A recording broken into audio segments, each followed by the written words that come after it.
Welcome back to Conversations for the Good. Hello, Dr. Jane. It's great to see you. It's good to be together again, Anna. Yes, it is. In our last conversation, we discussed the broad brushstroke of the health paradigms that have evolved in our culture and influenced our beliefs and conditioning regarding what it is to be healthy and how to partner with our health providers. Yes, and we also noted that for some, there are blind spots when it comes to self responsibility, or in other cases, there may be socioeconomic barriers. And also, in other cases, there's a lack of availability of healthcare information or healthcare services. We also framed our discussion as whole person, multidimensional health, and ended with a proposition to begin to turn toward ourselves and inquire about our personal perceptions about the various components of health.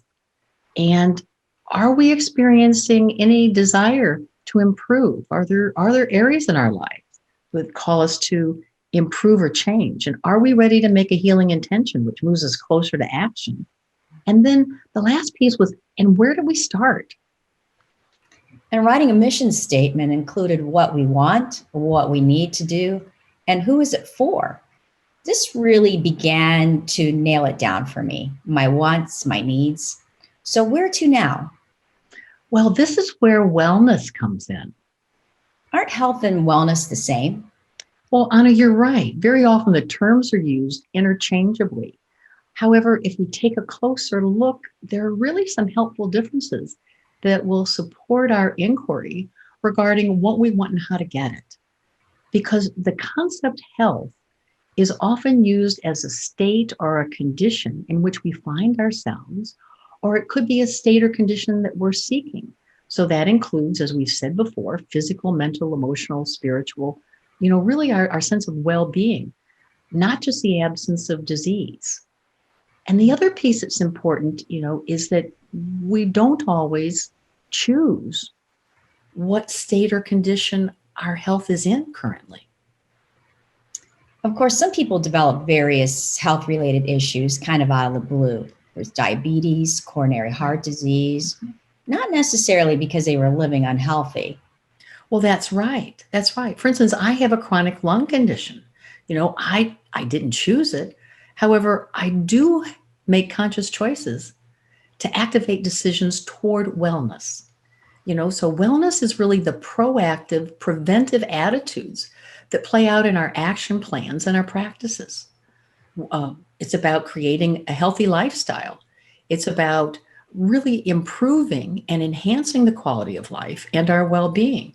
So, wellness is really that proactive pursuit associated with our intentions for action, the plans, the choices, anything that we do actively that moves us toward optimal health. So, wellness really is about thriving no matter what our current health issues might be, so we can maintain and improve our health, mind, body, and spirit. And wellness relies on individual responsibility through the conscious choices that are integrated into our daily lives. So, wellness is the actual collection of all we do for our physical, mental, emotional, relation health that steers us towards truly being the best version of ourselves. That's right. And wellness has many facets contributing to the dynamic process that facilitates the change and growth that actualizes our best and highest selves. And in this process, we enhance our overall well being and the quality of life. It's very subjective. It's based on individual perception of health, the level of functioning in many of the dimensions that we've talked about: physical, mental, emotional, spiritual. We started the process in our last conversation by turning toward ourselves and asking if we have the desire to improve and are you ready, then we can get the ball rolling. Well, that's right. We also suggested that the various dimensions were inventoried. We take a look at them and rank them on a scale of 1 to 10, 1 being unhealthy, 10 being very healthy. And this ranking, this inventory that we took, kind of a questionnaire for ourselves, really isn't intended to be superficial. It's a sacred inquiry that must be done with awareness and the utmost sincerity, because only then are we able to move through the denial and the excuses and the justifications. Sometimes we move through the guilt and the shame, and certainly the blind spots, because it's asking the best and highest part of ourselves to show us the truth. The phrase that I often use during this uh, time of inquiry is, I'm ready, show me. It makes perfect sense that we would need to do some real soul searching and access where we are currently so we know where to go. Well, that's right. So, of course, we have to start with the present moment reality, no matter how painful. And it can truly be painful, to face into our own personal neglect. How could I have let this happen is very often the question. How could I have allowed this to go on so long? Yet, without embracing this truth, we're unable to maintain that forward momentum that's absolutely necessary for a change process. When does motivation enter in this journey? Well, that's a good question, Anna, because sometimes motivation really is present for us at the front gate, and it can energize our determination to do the right thing, but sometimes it's not available to us, or sometimes it shows up in fear when we're in a health crisis or we've received a particularly difficult diagnosis, or sometimes it just doesn't show up at all. And yet we have to act anyway. Or sometimes it shows up after we already start an action plan, and it can be that buoyancy that kind of lifts us. But the thing that I find fascinating about motivation and commitment, but mostly commitment to do the right thing, is that it's really about being guided and empowered. And we're guided and empowered to do the right thing, not necessarily because it's convenient or I feel like doing it today or that I'm going to be rewarded anytime soon. We do the right thing because we're, as I say, guided and empowered to live from a code of honor, integrity, and compassion. So it becomes this compelling force within us. And, and wellness is activated by the code, this honor code, and also by our commitment to do the right thing, to be our best and highest selves. So it encompasses the whole person, and really wanting every aspect of us to be operating at optimal levels. So it's great when we can really feel that and be in that momentum. However, most of us are conditioned to, at least to some extent, make our choices according to our conditioning, our preferences, our sense of comfort, our sense of safety, which sometimes keeps us locked in doing the same old, same old. Let's walk through the obvious dimensions of the whole person and highlight wellness aspects to be addressed. Well, good. Let's do that. As we proceed, we've already ranked these many dimensions on a scale of 1 to 10. So hopefully we have kind of a sense of where we are. And next, what we want to do is inquire into really how we could begin to implement and promote wellness within whatever category we're looking at. So it's what do I seek? What kind of health and well-being feels like it would be a reasonable target for me, a reasonable goal for me. And I always prefer to start with the physical dimension because there are certain givens within this dimension that affect every other dimension. So, namely, I'm talking about our eating habits, whether or not we smoke, our activity level, whether or not we exercise, drinking alcohol, using recreational drugs, sleep hygiene. All of this impacts us and potentially lends itself to the condition that we've talked about in the past, being hungry, angry, lonely, or tired. We've talked about HALT.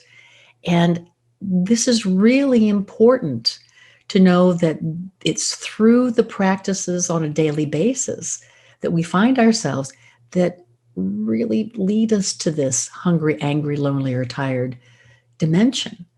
So the level and frequency of our wellness practices um, are invested in how and what goes on within this dimension, and how much awareness and control we have in other categories depends on this physical dimension. So it's our thought patterns, our reactivity, interpersonal reactions, our self esteem, overall stress, all have to do with how we are operating on a physical level, what we are doing to contribute to health or not. That's extremely impactful. Well, yes. Not to the exclusion of the other dimensions. I want to say that right off the bat. But but the reason that we start with the physical dimension is because if the operating system, that's me, the physical, organism, um, isn't being maintained, it's going to be difficult to know what exactly is contributing to the malfunction within the other dimensions.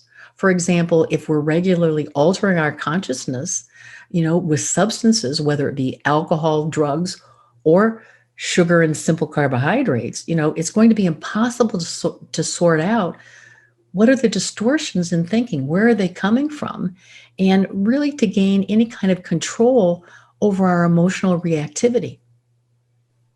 Dr. Jane, this sounds like an essential focus. What do we need to initiate wellness? Well, this is the physical dimension that I regularly suggest that we seek support. And very often, that support needs to begin with guidance from our healthcare professionals. Because even though I want to change up things in this physical dimension, sometimes I need to know, are there risk factors? So, having a physical examination, talking to our healthcare professionals, kind of getting their support to proceed is the best way to begin the change process. Whether it's starting an exercise program or a weight loss program, but especially if we're dealing with issues like alcohol abuse or other kinds of drug issues.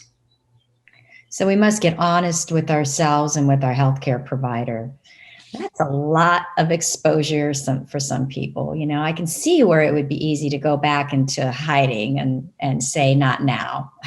Well, you're right. You're right. And we have to keep our desire for wellness and the goal of health really as a focus of our priority. It boils down to what lengths are we willing to go to be healthy and whole? And often the initial strategy is not just the focus on wellness, but it's also about how do I stay awake and aware as to why the wellness is such an imperative. Why is it important? And why is it important that I continue to act now? But this is the only way that we can make the conscious choices that are absolutely necessary to activate and maintain the health and wellness initiative that we're committed to. What are some suggestions to stay awake and aware? Well, writing things down is always helpful. Writing down, what am I looking to change? Why is it important? I need to be able to tell myself over and over again why it's important. What is my commitment to the change that I think is so, so important and so needed? And am I willing to go to any lengths to make it happen? Or another way to say this is, am I willing to follow through on my plan, on my commitment, like my life depended on it?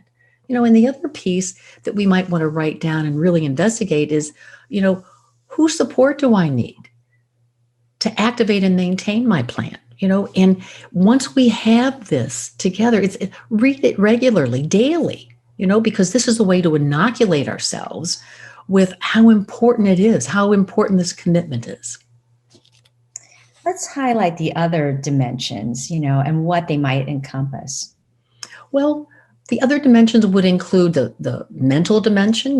This dimension usually involves how I'm experiencing stress, how I manage my emotions, emotions that are triggered by thought patterns, whether or not I'm ruminating.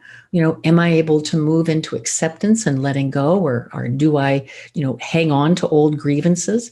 It's understanding our mindsets and how we're anchored in our conditioning, old beliefs, worldviews, personal views that keep us stuck.